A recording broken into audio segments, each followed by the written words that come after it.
បាទសំណងកាយគ្រប់ជំនួយសួរឯកឧត្តមលោកស្រីនាងកញ្ញាជាពិសេសអតិថិជនរបស់ក្រុមហ៊ុនឆ្នោត Cam Lotto ទាំងអស់ជាទីគោរពធ្វើជួបគ្នាសាជាថ្មីសម្រាប់ការជិះលទ្ធផលឆ្នោតរបស់ក្រុមហ៊ុនឆ្នោត Cam Lotto បាទថ្ងៃនេះគឺជាការជិះលទ្ធផលឆ្នោតលើកទី494ដែលរង្វាន់ជ័យផលសម្រាប់ឆ្នោត Lotto លក្ខី636គឺការឡើងរហូតដល់71លាន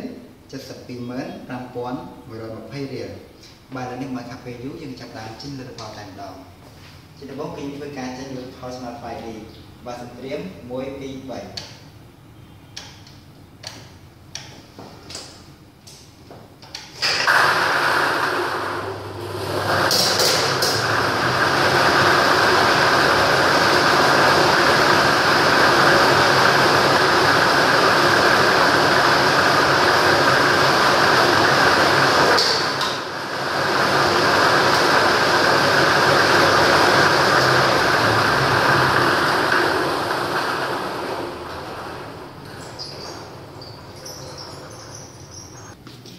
បាទឥឡូវនេះលទ្ធផលឆ្នោត 5D មកចេញមកហើយដូច្នេះខ្ញុំសូមធ្វើការប្រកាសនៅលទ្ធផលតែម្ដងដែលក្របពីប៉ុងទី1គឺលេខ5ក្របពីប៉ុងទី2គឺលេខ4ក្របពីប៉ុងទី3គឺលេខ7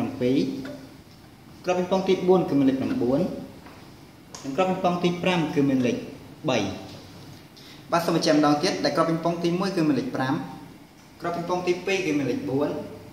ក្របពីប៉ុងទី3គឺលេខ7ក្របពីប៉ុងទី4គឺលេខ9និងក្របពីប៉ុងទី5គឺលេខ3បាទឥឡូវនេះឈានទៅដល់ការចេញលទ្ធផលឆ្នោត Lotto Lucky 636វិញម្ដងបាទសម្ត្រៀម1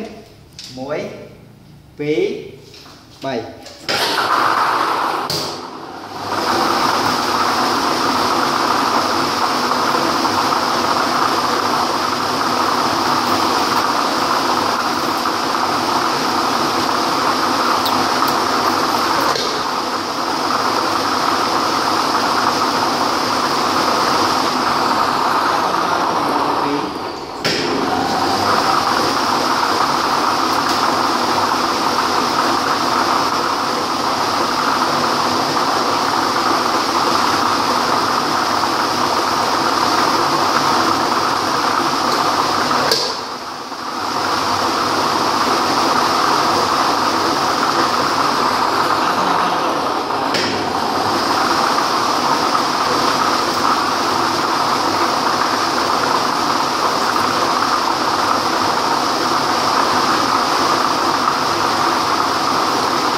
បាទឥឡូវនេះលទ្ធផលឆ្នោត Lotto Lucky 636បានចេញមកហើយដូច្នេះខ្ញុំសូមធ្វើការប្រកាសលទ្ធផលតែម្ដង